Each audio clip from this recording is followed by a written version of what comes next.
90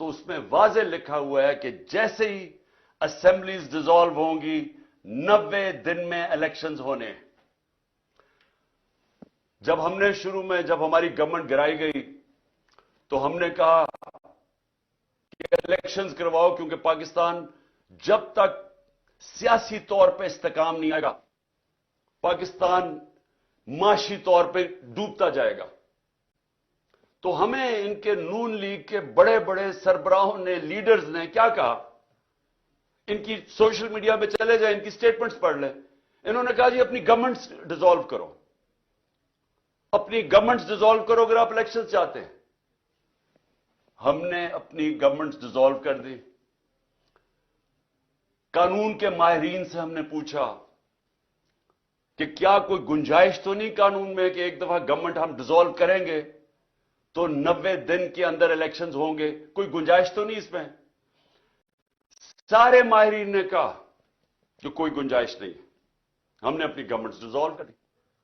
اور اب جیسی گورنمنٹ ڈیزالو کی تو وہی نون لیگ کے سربراہ شروع ہو گئے کہ نہیں جی الیکشن ہونے نہیں ہیں.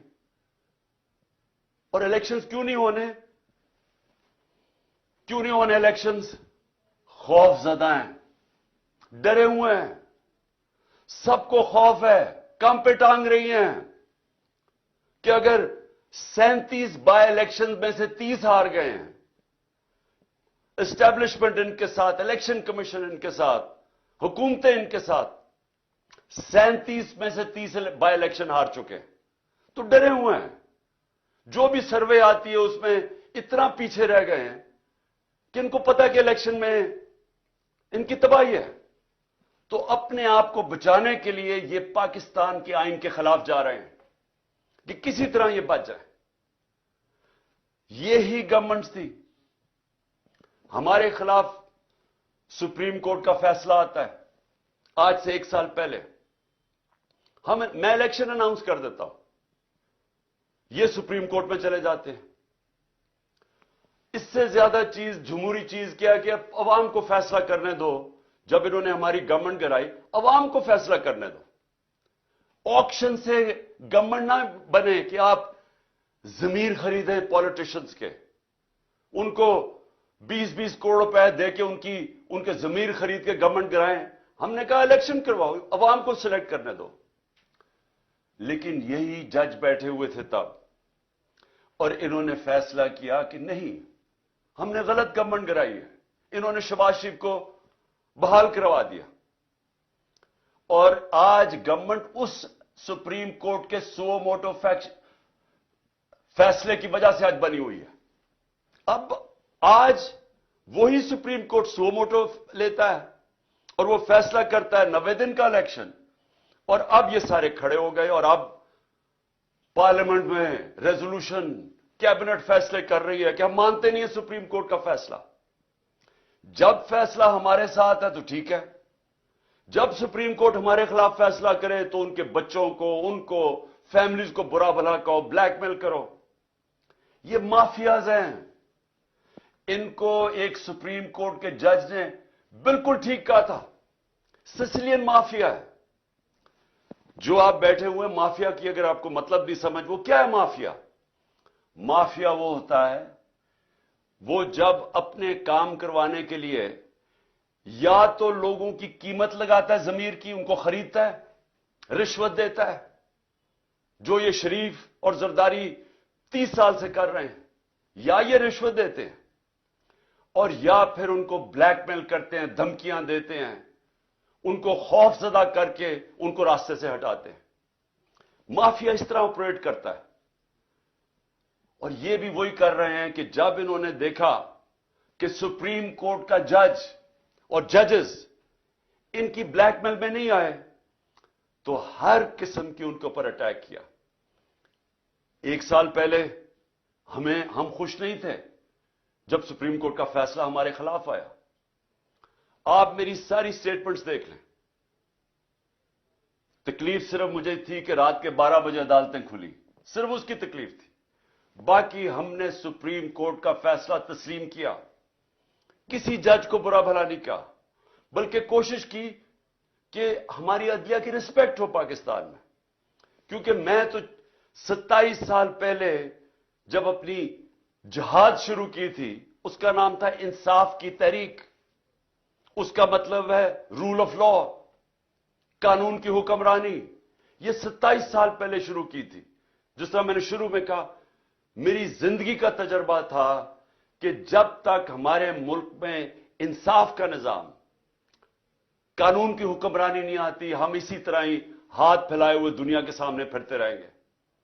میں ایک بار بار مثال دیتا ہوں، میں پھر سے آپ کو دینا چاہتا ہوں کہ دیکھیں، انصاف پہلے، خوشحالی بعد میں. مدینہ کی ریاست میں نبی صلی اللہ علیہ وسلم نے پہلے انصاف قائم کیا، پھر خوشحالی آئی. آپ کے سامنے پاکستان کی میں صرف مثال اس لیے دیتا ہوں کہ انصاف کے انڈیکس کے اندر، یعنی جو دنیا میں کن ملکوں میں کتنا انصاف ہے، اس کا بنا ہوا ہے، ایک ٹیبل بنا ہوا ہے. دنیا میں سب سے زیادہ جس ملک میں انصاف ہے، رول آف لا ہے، وہ ہے ڈنمارک. ڈنمارک 140 ملکوں میں نمبر 1 ہے. پاکستان 140 ملکوں میں 129 نمبر پہ ہے. وہی ڈنمارک، اس ڈنمارک کے اندر اوسط آمدنی، یعنی ایک ایوریج آمدنی اس ملک میں وہ کتنی ہے؟ $66,600. پاکستان میں اوسط آمدنی $1,600 پہ ہے. ہمارے پاس وسائل مقابلہ ہی نہیں آپ کر سکتے ڈنمارک کے مقابلے میں جو ہمارے ملک میں وسائل ہیں. لیکن ادھر دیکھیں خوشحالی اور ہمارا حال دیکھیں. تو اس پاکستان کے اندر یہ جو سپریم کورٹ کا فیصلہ آیا، یہ اس لیے خوشائن ہے کہ ہم اس طرف جا رہے ہیں، قانون کی حکمرانی کی طرف. اور یہ جو مافیا ہے یہ اب پوری طرح کھڑا ہوا ہے کہ نہیں جی، کیونکہ فیصلہ ہمیں پسند نہیں ہے، کیونکہ الیکشنز میں ہمیں شکست ہوگی، لہذا ہم آئین کے خلاف جانے کے لیے تیار ہیں، لیکن ہم سپریم کورٹ کا فیصلہ نہیں مانیں گے، ہم آئین پہ نہیں چلیں گے. اور والدین ان کے باہر بیٹھے ہوئے ہیں، یعنی کہ دونوں کے والد، ایک دبئی میں ہے، ایک لندن میں بیٹھا ہوا ہے، مفرور، سزا یافتہ، جھوٹ بول کے پاکستان سے گیا کہ میں علاج کروانے جا رہا ہوں. جو پرائم منسٹر ہے اس نے کوئی ایفیڈیوٹ دے کے گیا supreme court, Lahore high court میں کہ جی علاج کے بعد واپس آ جائے گا، وہ بھی جھوٹ نکلا. وہ بیٹھ کے ملک کے فیصلے کر رہے ہیں. یہ 30 سال سے یہ جو دو لوگ، جو دو خاندان کے سربراہ ہیں جو اس ملک کے فیصلے کر رہے ہیں، میں سب سے پہلے یہ پوچھتا ہوں کہ ان کا پاکستان میں سٹیک کیا ہے؟ یعنی ان کو کتنی پاکستان کی درد ہے؟ جب تھوڑی سی مشکل پڑتی ہے باہر بھاگ جاتے ہیں، جب اپوزیشن میں ہوتے ہیں باہر بھاگ جاتے ہیں. وہ جب جیل میں جانے لگا نواز شریف دونوں دفعہ ڈیل کر کے باہر بھاگ گیا. اور اب باہر بیٹھ کے یہ فیصلے کر رہے ہیں کہ سپریم کورٹ کا کون سا فیصلہ یہ مانیں گے اور کون سا نہیں مانیں گے. اور یہ ساری قوم دیکھ رہی ہے. ان بچے پھٹے ہوئے اپنے، وہ بچوں کو یہاں بٹھایا ہوا ہے جنہوں نے زندگی میں 1 گھنٹہ کام نہیں کیا، جن کو کوئی تجربہ ہی نہیں ہے سوائے یہ کہ وہ کہتے ہیں جی ہم باپ نے ہمیں اجازت دیا کہ ہم پاکستان میں سٹیٹمنٹس دیتے رہیں. وہ جو جس طرح کی سٹیٹمنٹس دے رہے ہیں، ایک کہتے ہیں جی مارشل لا لگ جائے گا، مارشل لا لگ جائے گا، مارشل لا لگ جائے گا. وہ جو آج کہہ رہا ہے مارشل لا لگ جائے گا، جس کے اوپر سیاست کر رہا ہے، جس نانے کے اوپر سیاست کر رہا ہے، وہ مارشل لا کی وجہ سے تو اس کو پھانسی ہوئی ہے. اور مارشل لا جو چاہتے ہیں مارشل لا لگے، ان کو پاکستان کی کوئی فکر نہیں ہے. یہ اور دوسرا جو لندن میں بیٹھا ہے، ان کا کوئی سٹیٹ پاکستان میں نہیں ہے. ان کا مقصد ایک ہے کہ کسی طرح ان کا جو این آر او انہوں نے لیا ہے، جو انہوں نے چوری کی 30 سال سے دولت بنائی ہے، وہ کسی طرح بچ جائے. ان کا انٹرسٹ وہ بچانا ہے. پہلے این آر او کیسے لینا ہے اور پھر این آر او کو بچانا کیسے ہے. ان کا سٹیک یعنی کہ اس میں پاکستان کو کیا نقصان ہوتا ہے؟ مارشل لا لگ جاتا ہے یا پاکستان کا آئین تباہ ہوتا ہے یا پاکستان کی سارے نظام تباہ کر دیتے ہیں تاکہ پاکستان کی پارلیمنٹ کی حیثیت ختم ہو جاتی ہے. جب اپوزیشن ہی نہیں ہے تو پارلیمنٹ کی تو حیثیت ختم ہو گئی. پاکستان کا ایف آئی اے جو ادارے ہیں, ایف آئی اے ہے, نیب ہے, وہ ختم کر دی ہیں کیونکہ ان کو اپنے آدمی بٹھا کے تو ان سے غلط کام کروا رہے ہیں. اپنا بنایا ہوا نیب کا ہیڈ وہ کہتا ہے کہ میں ان کے غلط کام کرنے کے لیے نہیں تیار. ان کا اپنا آدمی تھا, وہ چھوڑ گیا. وہ پولیس والے اوپر وہ بٹھا دیے جس نے اسلام آباد کا جو آئی جی ہے, اس کو سزا ہونے والی تھی سیف سٹی کے اوپر لاہور میں جو اس نے پیسے چوری کیا تھا, اس کو بٹھا کے آئی جی بنا دیا. وہ لوگوں کو لے کے آ رہے ہیں اس لیے نہیں کہ پاکستان کی بہتری ہے, اس لیے کہ ان کو کیسے فائدہ پہنچ سکتا ہے, مخالفین کو کیسے دبا سکتے ہیں, ملک میں اپنا کنٹرول کیسے کر سکتے ہیں, کس طرح الیکشن میں دھاندلی کروا سکتے ہیں. کوئی اور پاکستان کا انٹرسٹ نہیں ہے. پاکستان کو تو انٹرسٹ ہے کہ ادارے مضبوط ہو. یہ ادارے اس لیے کمزور کرتے ہیں کہ کمزور اداروں سے یہ فائدہ اٹھاتے ہیں تاکہ کوئی پکڑ نہ سکے ان کو. ایف آئی اے کو جس میں شہباز شریف کا 16 ارب کا کیس تھا وہ ختم کر دیے. وہ جو سارے گواہ تھے, 4 گواہ مر چکے ہیں, انویسٹیگیٹر مر چکا ہے, ڈاکٹر رضوان. تو ان کو پاکستان سے انٹرسٹ نہیں ہے. ان کا انٹرسٹ ہر قسم کی یہ پاکستان کے انٹرسٹ کے اوپر کمپرومائز کریں گے اپنے آپ کو بچانے کے لیے. تو وہ فیصلے کر رہے ہیں پاکستان کے آج, اور وہ پاکستان کے آئین کے اوپر اور پاکستان کی سپریم کورٹ کے اوپر پوری واردات کر رہے ہیں کہ کسی نہ کسی طرح یہ الیکشن سے بچ جائے. میں آج جو ان کی جو کوششیں ہیں, وہ میں جو نقصان پہنچانے والی کوششیں پاکستان کی, وہ آپ کے سامنے لانا چاہتا ہوں. سب سے پہلے تو یہ کہ سپریم کورٹ کی تقسیم کر رہے ہیں, کوشش کر رہے ہیں کہ سپریم کورٹ کے اندر دراڑ پڑ جائے تاکہ ان کو فائدہ ہو جائے. ملک کو فائدہ نہیں, ان کو فائدہ ہو جائے. یہی جب 99 کے اندر ہوا تھا, جسٹس سجاد علی شاہ کا جو سپریم کورٹ کو انہوں نے اٹیک کیا تھا, تب بھی انہوں نے سپریم کورٹ کو تقسیم کیا, اس لیے کہ ایک چیف جسٹس فیصلہ کر رہا تھا نواز شریف کے کنٹیمپٹ کیس پہ. اس چیف جسٹس کو ڈنڈوں سے پہلے بھگایا اور پھر رشوت دے کے اس کو چیف جسٹس کو فارغ کیا. اب پھر کوشش کر رہے ہیں سپریم کورٹ پہ, اور ہم دعا کرتے ہیں اللہ سے کہ ہمارا سپریم کورٹ ملک کے بھلے کے لیے یہ اکٹھا رہے گا اور یہ آئین کے اوپر کھڑا رہے گا. ہم یہ دعا کرتے ہیں. اور ان کا دوسری کیا کوشش ہے کہ جو ملک کی سب سے بڑی جماعت ہے اس کے بیچ میں اور پاکستان کے اسٹیبلشمنٹ ادارے, فوج کے ادارے کے بیچ میں فاصلے بڑھائے جائیں, مس انڈرسٹینڈنگ کریٹ کی جائے, کسی نہ کسی طرح آپس میں یہ دو ٹکرا جائیں. ان کو یہ نہیں فکر کہ پاکستان میں یہ ہو چکا ہے ایک دفعہ. جب 1970 میں جو پاکستان کی سب سے بڑی پارٹی جب الیکشن جیت گئی تو تب بھی یہ کیا گیا تھا, ذاتی مفادات کے لیے اس سب سے بڑی پارٹی کو فوج کے ساتھ ٹکرا دیا ان لوگوں نے جنہوں نے ذاتی فائدے اپنا سوچا تھا, اور پاکستان ٹوٹ گیا تھا. آج بھی وہی کوششیں ہو رہی ہیں, ملک کی خاطر نہیں, ان کو اپنی ذات کے لیے یہ پوری طرح کوشش کر رہے ہیں کہ آپس میں ہمارا کوئی ٹکراؤ ہو, کسی طرح یہ تاثر دیا جائے کہ جناب فوج ہے پیچھے اس کے, جو کہ تحریک انصاف کے خلاف جو پوری کارروائیاں ہو رہی ہیں. جو بھی ہمارے خلاف ہوتا ہے, پولیس جب ہمارے خلاف کارروائی کرتی ہے تو پولیس والوں سے پوچھتے ہیں, وہ کہتے ہیں جی ہمیں پیچھے سے حکم آیا ہے.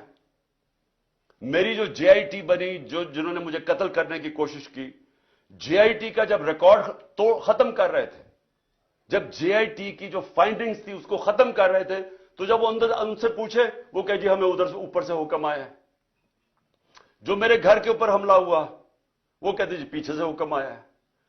جو جوڈیشل کمپلیکس میں میرے اوپر پوری طرح تیار کیا ہوا تھا مارنے کا یا جو بھی پکڑ کے لے جانے اغوا کرنے کا, ان سے پوچھا, انہوں نے کہا جی پیچھے نامعلوم افراد تھے.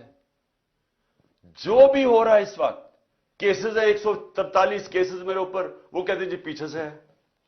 تو یہ جان کے کیا جا رہا ہے, اپنے آپ کو بچانے کے لیے ملک کو تقسیم کیا جا رہا ہے, اپنی ذات کے لیے کسی طرح ان کے این آر او ان کا بچ جائے اس کے لیے, اور الیکشن نہ ہو اس کے لیے پوری کوشش کر رہے ہیں کہ سب سے بڑی پارٹی اور اس کے بیچ میں جو پاکستان کی اسٹیبلشمنٹ اس کے بیچ میں نفرتیں بڑھتی جائیں. کیا اس میں ملک کا فائدہ ہے؟ کیا کوئی بھی پاکستان کا سوچے گا وہ چاہے گا یہ ہو؟ یہ چاہیں گے, کیونکہ ان کا, پھر سے میں کہتا ہوں, ان کا پاکستان میں کوئی سٹیک ہی نہیں ہے. جب اربوں ڈالر باہر پڑا ہے, پراپرٹیز باہر پڑی ہیں, ان کی بزنسز باہر ہیں, ان کی شاپنگ باہر ہے, ان کا رینس, ان کی چھٹیاں باہر ہیں, ان کی سرجریز باہر ہیں ملک سے, ان کو کیا انٹرسٹ ہے کہ پاکستان میں کیا ہو؟ جب سے یہ آئے ہیں میرے پاکستانیوں, جب سے یہ آئے ہیں یہاں 1 سال ہو گیا, ڈالر کے مقابلے میں جو ہمارا روپیہ گرا ہے وہ 105 روپے گر چکا ہے. یعنی اگر آپ کے بینک کے اندر سال پہلے اگر آپ 100 روپیہ پڑا تھا تو اس کی خریدار کی جو قیمت رہ گئی ہے وہ صرف 65 روپے رہ گئی ہے. آپ کی جو دولت ہے اس کے اندر 100 میں سے 35 روپے غائب ہو گئے ہیں. ان کو کیا فرق پڑا ہے؟ ان کو تو ڈالروں میں پیسے پڑے ہوئے ہیں. تو یہاں تو ساری قوم کی دولت میں کمی ہوئی, لیکن ان کے تو اضافہ ہو گیا. ان کی جو دولت ہے وہ ڈالرز میں, ان کے تو 35 روپے کا اضافہ ہو گیا. قوم غریب ہو گئی, یہ ان کو فائدہ ہے. تو ان کا کیا انٹرسٹ ہے پاکستان میں؟ اس طرح ہی جو ہماری معاشی حالات ہیں, کبھی پاکستان میں تو نہیں, مجھے تو نہیں یاد کہ لوگ آٹے کی لائنوں پہ کھڑے ہیں. 20 سے زیادہ اوپر اموات ہو چکی ہیں لوگوں کی آٹوں کی لائنوں کے اندر. اس طرح یعنی آٹا بھی اگر ڈسٹریبیوٹ کرنا تھا تو اس طرح لوگوں کو ذلیل کر کے کرنا تھا. کورونا کے دوران 14,000 روپیہ ہم نے دیا خواتین کو. آپ ابھی سے تصویریں دیکھ لیں, ان کو اسکولوں میں بلاتے تھے, باعزت طریقے سے ان کو بٹھاتے تھے, بینک وہاں بیٹھا ہوا تھا, ادھر سے ان کو کیش دیتے تھے. نہ کوئی لڑائی, نہ کچھ, نہ جھگڑا. وہ عزت سے آتے تھے, عزت سے جاتے تھے. یہ تو لوگوں کو ذلیل کرنا ہے. اور اس سے کیا ٹھیک ہو جائے گا حالات؟ جب آٹے کی قیمت, جب آٹے 1 کلو آٹا 55 روپے کلو تھا 1 سال پہلے, وہ آج کنٹرول ریٹ 115 روپے پہ ہے, اور آج مارکیٹ کے اندر 155 روپے کلو پہ بک رہا ہے. تو جب یہ حالات ہوں گے تو کیا تھوڑی آٹے کی بوریوں سے لوگوں کے حالات ٹھیک ہو جائیں گے؟ کیا جو تنخواہ دار طبقہ ہے, کیا جو تنخواہ دار طبقہ ہے پاکستان کا, جن کی جو مہینے کی تنخواہ تھی, پہلے بھی مشکل حالات تھے, ہمارے دور میں بھی مشکل اس لیے تھے کہ دنیا کے اندر ایک کرائسس آیا ہوا تھا جو کرونا کی وجہ سے, لیکن اس کے باوجود پھر بھی گزارا تھا لوگوں کا. لیکن جو یہ اب ہمارے زمانے میں مہنگائی 12% تھی, آج 36% ہے, 3 گنا زیادہ مہنگائی ہے. تو جو تنخواہ دار طبقہ ہے وہ تو تباہ ہو گیا ہے, اور آگے کوئی ہوپ بھی نہیں ہے. آگے یہ بھی نہیں نظر آ رہا کہ کوئی طریقہ ہے, ان کے پاس کوئی روڈ میپ ہے ان کے, کیا کیسے یہ اب ملک کو اس دلدل سے نکالیں گے. اور اسی لیے میں اپنی اسٹیبلشمنٹ کو بھی کہتا ہوں کہ مجھے یہ بتا دیں کہ اکتوبر کے یہ جو الیکشنز جا رہے ہیں اس میں پاکستان کا کیا فائدہ ہے. یعنی پاکستان کو اگر اکتوبر تک الیکشن ڈیلے کرتے ہیں تو کیا ان کے پاس روڈ میپ ہے جو ملک کے حالات بہتر ہو جائیں گے؟ آج کہتے ہیں جی ہمارے پاس پیسہ نہیں ہے الیکشن کروانے کا, تو دن بدن معاشی حالات تو بگڑ رہے ہیں, تو اکتوبر میں کدھر سے پیسہ آئے گا؟ آج کہتے ہیں جی ہماری سیکیورٹی اتنی اچھی نہیں ہے, تو اکتوبر میں سیکیورٹی کیسے اچھی ہو جائے گی؟ میرے پاکستانیوں, یہ سمجھ جائیں کہ جو آج حالات ہیں, جب تک الیکشنز نہیں ہوں گے یہ حالات مزید بگڑتے جائیں گے. الیکشنز کیوں ضروری ہیں؟ الیکشن سے سیاسی استحکام آتا ہے. الیکشن سے جب یہ پتا چلتا ہے کہ 5 سال تک گورنمنٹ آ گئی ہے تو اس کے اوپر اعتماد آ جاتا ہے. لوگ اگر سرمایہ کاری کرنی ہے تو وہ تب کریں گے جب ان کو نظر آئے کہ 5 سال تک ابھی گورنمنٹ بیٹھی ہے, پالیسیز یہ رہیں گی. لیکن اگر ان کو اعتماد ہی نہیں ہے, ان کو یہ نہیں پتا کہ اگلے مہینے کیا ہونا ہے, 3 مہینے کے بعد, 6 مہینے کے بعد کیا ہونا ہے, اکتوبر کے بعد کیا ہونا ہے, تو کون پیسہ, کیا سرمایہ کاری اندر پاکستان یا باہر سے کون کرے گا؟ تو یہ تو ایک بند گلی کے اندر پاکستان کو لے کے جا رہے ہیں, اور صرف اپنے مفادات کے لیے, الیکشن سے بھاگنے کے لیے. تو میں آخر میں اپنی ساری قوم کو آج یہ پیغام دینا چاہتا ہوں. دیکھیں, اگر یہ آئین سے پیچھے ہٹے, اور یہ جو ابھی ہمیں ان کے نظر آ رہی ہے ان کی نیت, الیکشنز نہ کروانے کے لیے انہوں نے کوئی بھی کوشش کی, سپریم کورٹ کے فیصلے کے خلاف گئے, آئین کے خلاف گئے. ساری قوم کو میں آج کہہ رہا ہوں کہ ہم سب نکلیں گے.